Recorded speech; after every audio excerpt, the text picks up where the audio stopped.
محترم سامعین کرام، السلام علیکم ورحمۃ اللہ وبرکاتہ۔ ہمارے یوٹیوب چینل پر آپ کا خیر مقدم ہے۔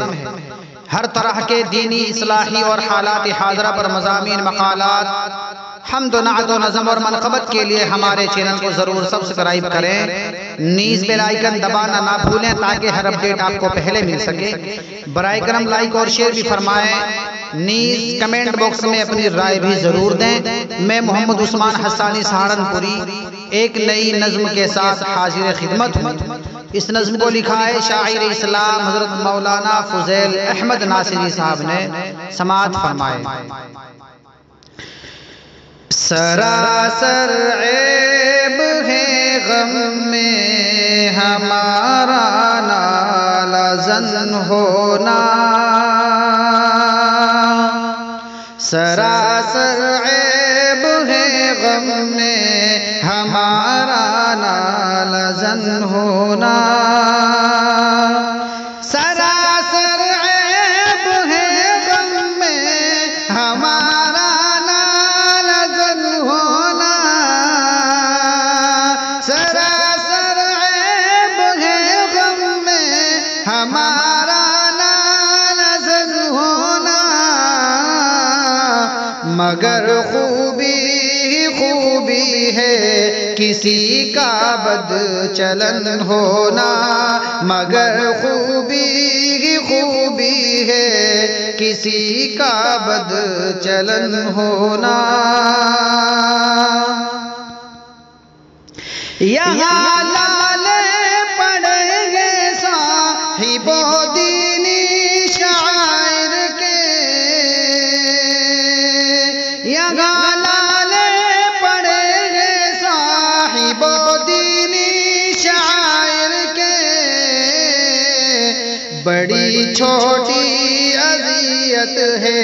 ہمارا بے وطن ہونا، بڑی چھوٹی اذیت ہے ہمارا بے وطن ہونا، اور گھلائے جا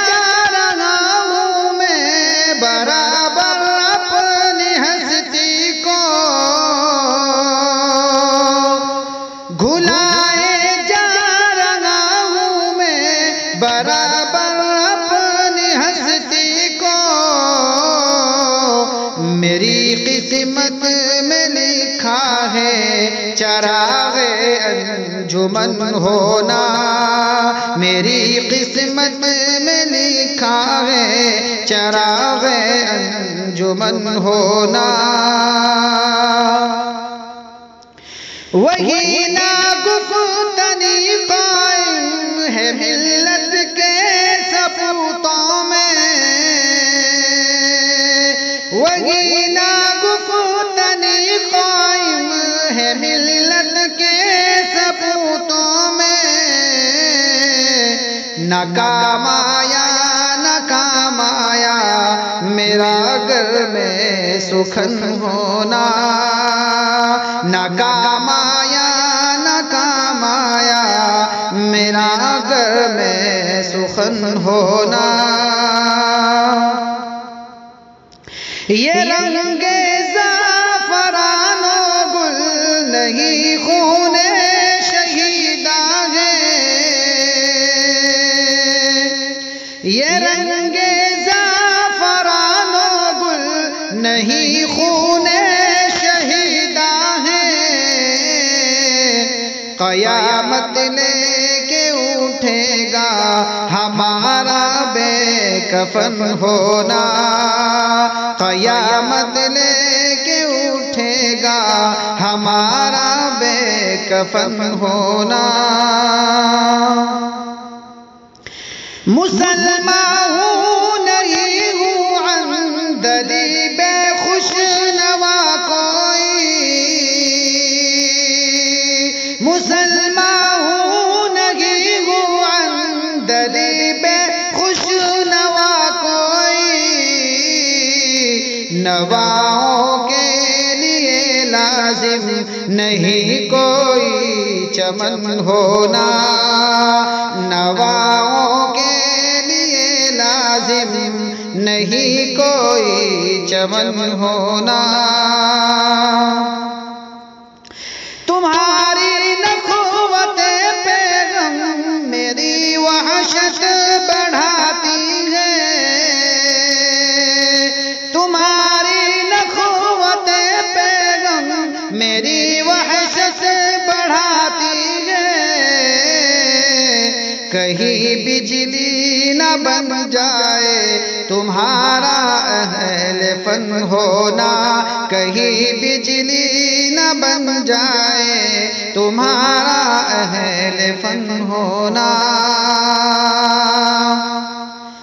بلائے در حقیقت ہے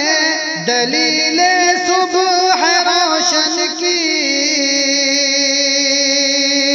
بلائے در حقیقت ہے دلیل صبح روشن کی، نزول آب ہے بادل کا یوں سایہ فگن ہونا، نزول آب ہے بادل کا یوں سایہ فگن ہونا، بدل ڈالے نئی تہذیب نے سارے کی پیمانے، بدل ڈالے نئی تہذیب نے سارے کی پیمانے، ترقی کی علامت بن گئی عریا بدن ہونا، ترقی کی علامت بن گئی عریا بدن ہونا، سراسر عیب ہے غم میں ہمارا نالہ زن ہونا، مگر خوبی ہی خوبی ہے کسی کا بد چلن ہونا۔